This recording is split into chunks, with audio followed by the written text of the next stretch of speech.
some hauntings manage to become so well known they are talked about for years to come, even managing to get films made about them. Perhaps no other haunting on record has reached the level of fame this particular one has, the Amityville Horror. It's a harrowing story of spirits and demons that has become one of the most legendary and controversial hauntings the world has ever seen. Like many of the creepiest hauntings on record, this story starts with a brutal murder. The Defoe family were well-respected members of their community in Amityville, Long Island, New York, and their upscale house at 112 Ocean Avenue started out as what appeared to be a happy home. The house was occupied by Ronald and Louise Defoe and their 5 children, and they seemed like the perfect happy family. They had plenty of money and were well liked by their neighbours. It seemed they really were living the American dream.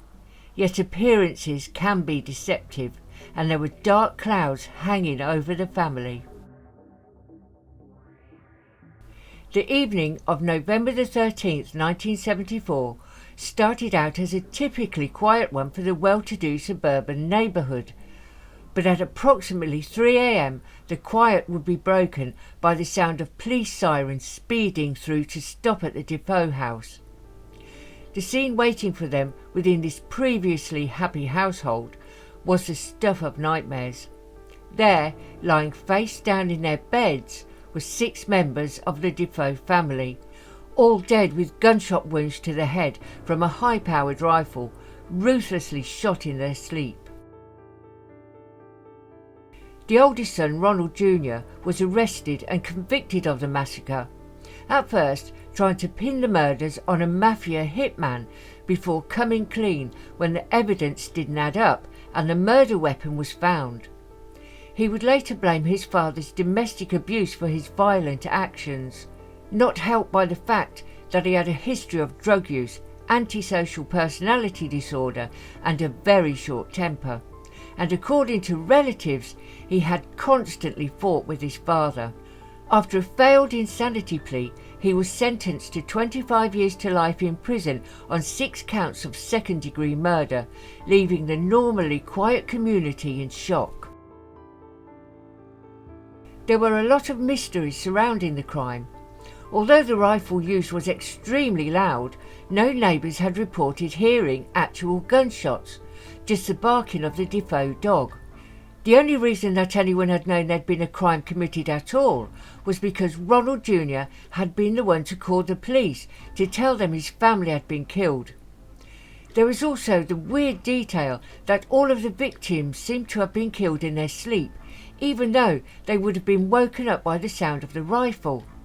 And there was also the odd fact that they had been placed face down on their stomachs, as if arranged that way. Defoe was constantly changing his story and very uncooperative in interviews and interrogations. The crime itself remains rather mysterious, but this is only the beginning. Despite the horrific massacre that had happened at 112 Ocean Avenue, the sinister house went on the market, and in December of 1975 it was purchased by George and Kathleen Lutz, who moved in with their 3 children. Although the house was a lovely colonial Dutch-style home at a very good price, the purchase wasn't an easy one for the Lutz family, as they were well aware of its grim past. Far from hiding it, the real estate company was very forthcoming about the horrific murders, and despite this tragic history, the family decided to go ahead and move in anyway after getting a priest to bless the property, as it was otherwise such a dream house at a price that was hard to refuse. However, the dream was about to turn very much into a nightmare. By all accounts, strange things began to happen immediately after moving in. It started, as these things often do, with small things such as strange noises heard around the house, which ranged from whistling sounds to knocking, dragging, disembodied footsteps, and there were often scratching and fluttering sounds like a pigeon would make, although there were no birds there. In more extreme cases, there were violent bangs or what sounded like people stamping around upstairs, even though no one was up there. Guests who came to the house also heard these things, much to the relief of the Lutz family, who thought they were going crazy. George Lutz said, "I didn't want to leave the house. We would invite people over instead of going to see them. There came a point when we would invite people over to see whether we were crazy or not, because when our friends sat in the kitchen, they could hear the people walking around upstairs after the kids had been put to bed. We would all go up to find the kids fast asleep. There was no way it was the kids.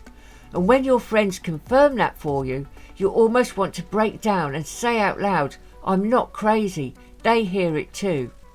That is such an emotional moment when someone confirms for you what you are hearing, and that it's not just you hearing it, it's not just your imagination." There were other numerous phenomena, often intense cold spots that would appear and disappear out of nowhere, sometimes allegedly bringing whole rooms to the point of freezing, with the fireplace having no effect.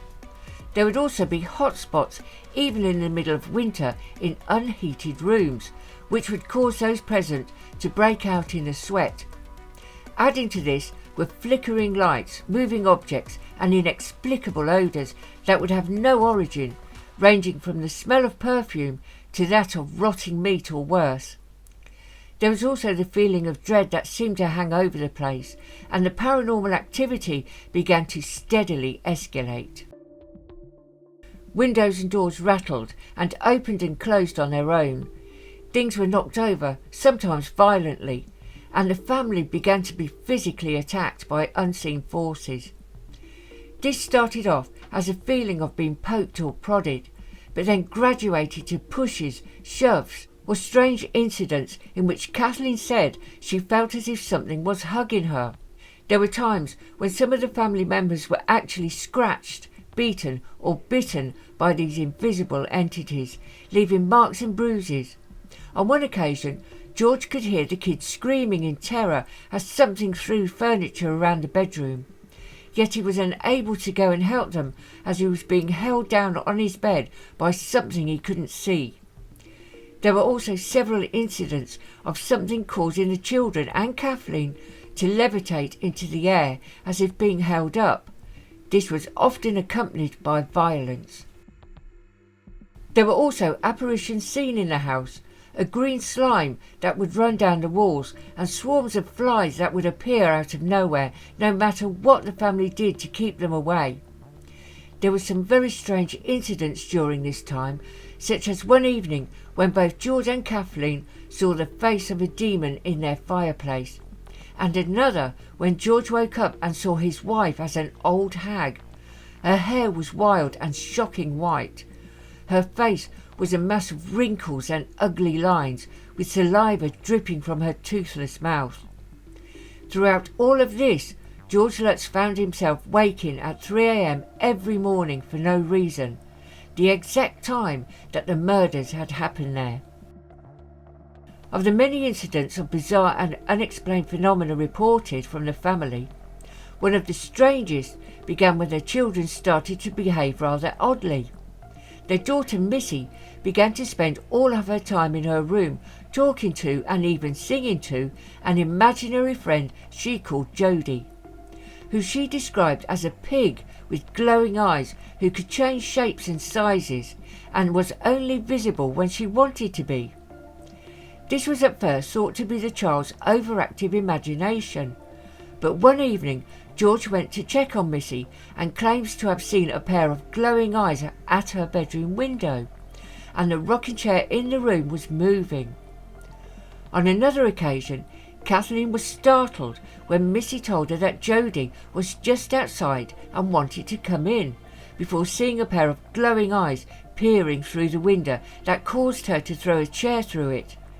There was reportedly a shriek from an animal, and when they went outside to investigate, they allegedly found tracks that looked like they had been made by a pig. George found a secret room in the basement of the house that was painted red, smelled of blood, and gave off a sense of pure dread, which could not be found in the house blueprints and which the dog would not go near. All of the family members started to display odd behaviour as well. The kids began to be confrontational and violent. Kathleen was prone to flying into panic attacks for no reason, and George became obsessed with the idea that he physically resembled the murderer Ronald Defoe Jr., as well as having vivid dreams of murders and animal sacrifice. Kathleen was also often kept awake by visions of the Defoe murders, even supposedly able to get information about the crimes she had not known before. It seemed almost as if their minds were being invaded by whatever forces were in the house with them, and they finally decided that it was time to call in a priest by the name of Father Ray Picario, who would soon be just as terrified as the family. When the priest tried to carry out a blessing, he was shouted at by a disembodied growling voice and told to get out. His hands developed strange blisters and he was slapped across the face by an unseen entity, leaving a red mark behind. When the family tried carrying crucifixes around the house while reciting prayers to stop the entities, there was a barrage of aggressive phantom voices that shouted, "Will you stop?" and objects were thrown at them with violent force. The house exorcism went on for several days without much luck, and it was then that they decided the only way to get away from the evil house was to move. On January the 14th, 1976, just 28 days after moving in, the Lutz family moved out, with their final night at the house apparently an insane horror show of spectacular paranormal phenomena, almost as if the spirits were either angry or celebrating. Shortly after the Lutz family moved out, the case was picked up by the famous paranormal investigators Ed and Lorraine Warren, who started an investigation along with news reporter Marvin Scott and a team of other investigators and psychics. George and Kathleen Lutz offered their assistance as well, although they absolutely refused to step foot on the property again. As soon as the Warrens arrived, they were allegedly met with the strangeness of the place and an overwhelming sense of sadness and depression at the home. Things got very weird when Ed went into the basement to investigate, where he claimed to be pushed down to the floor by a mysterious force and felt the presence of something inhuman. Ed said, "It was as if I was standing underneath a waterfall and the pressure was driving me down to the floor, and I commanded in the name of Jesus Christ what was there to reveal its identity. I understood right at that point that we were dealing with no ghost. This was no ordinary haunted house." Their investigation was also plagued by visions that the psychic Lorraine had of murder and dead bodies, as well as what she called a demonic presence, and she too felt something pushing her at times. The other psychics were tormented by visions as well. Other members of the team experienced unexplainable phenomena too, such as a cameraman who was plagued by heart palpitations and shortness of breath on the stairway, and another had similar terrifying sensations, especially on the second floor of the home. Lorraine Warren would say that these entities were demonic in nature rather than the spirits of human beings. Lorraine said whatever is here is, in my estimation, most definitely of a negative nature. It has nothing to do with anyone who once walked the earth in human form. It's right from the bowels of the earth. Whatever is here is able to move around at will. It doesn't have to stay here, but I think it's a resting place. Apparitions were seen by the team as well, and on one occasion they were even able to take a photo of a ghostly form of what they claim was one of the murdered Defoe children on the second floor. After researching the land itself, they claimed that it was found to have once belonged to a magician by the name of John Ketchum, and that the native Chinook tribe had also once used the area as a place to keep the sick and insane. Despite all of this investigation and the sheer number of witnesses, the story really became famous when a book was written about the case by author Jay Anson in 1977, titled The Amityville Horror, A True Story. It went on to become a bestseller. Then the hit horror film The Amityville Horror was produced in 1979, as well as numerous sequels. The case was supposedly one of the most well-documented, intense hauntings on record, but there has of course been a lot of skepticism aimed at it. One of the biggest problems with the whole story is that no one can seem to keep their stories straight. Details are changed, timelines are different, there are many discrepancies, factual errors and holes in the story, and people give different descriptions of events on a regular basis, none of which is helped by the various editions of the original book. Much of it cannot be fully confirmed or corroborated, such as the involvement of the priest, who was either an actual witness to the events or just a contact who spoke to the family over the phone, depending on which report you read. The priest himself has been very evasive on the matter, giving little information, and has mostly remained quiet. There is also the matter that very little believable physical evidence was left behind, and some of the elements were rejected by those mentioned in the story, such as the native tribe denying that it was ever used to lock away the insane or dying. Then there is the involvement of the Warrens, who have been under scrutiny as potential frauds for quite some time, as well as the fact that no one who has lived in the house since has reported any sort of paranormal phenomena. Perhaps the most damning evidence of all is that the writer Anson has suggested that it might have been at least partly made up, although he has always been shy about saying this, saying in one quote given to People magazine, "I'm a professional writer. I don't believe and I don't disbelieve. I'll leave that to the reader." He would never flat out admit to fabricating it nor deny it. Ronald Defoe Jr.'s lawyer also came forward to claim that the whole story had been fabricated with his help along with the Lutzes, although they have denied this and even filed a lawsuit over these claims.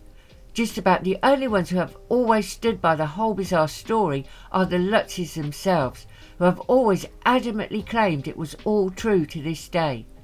Kathleen Lutz said, "Some people have called our testimony about Amityville a hoax. There is nothing I could say to them. There is nothing I could show them that would be new evidence that this is the truth. It is the truth. It's my testimony. It's where I came from, and to judge another's testimony, not having experienced it, not having gone through it, or been touched by it, you don't have the right to. Yours is just an opinion, and the opinion doesn't hold water." George Lutz would also defend the events as depicted in the book and his testimony, denying that there was any trickery going on, and seemingly baffled that so many would doubt it all. He made his own statement on the matter, saying, "I believe this has stayed alive for all these years because it's a true story. It doesn't mean that everything that has been said about it is true. It's certainly not a hoax. It's real easy to call something a hoax. I wish it was. It's not. It's my prayer that no one else has to go through such a thing. But if you know someone that does, the hardest thing for those people is the loss of being able to communicate with anyone else about it, not being able to find anyone that can intelligently help them. It's not talked about, it's not understood, and when it happens to you, you become an alien to everyone else." Although the case of the Amityville Horror is mostly accused as being a hoax or fabricated, it's still debated and discussed to this day, and in the meantime has taken on a life of its own that has transcended whatever was real or not. It has become a true piece of American folklore that is known and remembered as one of the all-time great hauntings, regardless of how much of it really happened as described. It seems that no matter how much criticism is aimed at the case, it's now beyond such things. It's already legendary, and for better or worse, the Amityville haunting remains one of the most spectacular and well-known hauntings ever seen in the world of the paranormal. Thanks for watching. Bye for now.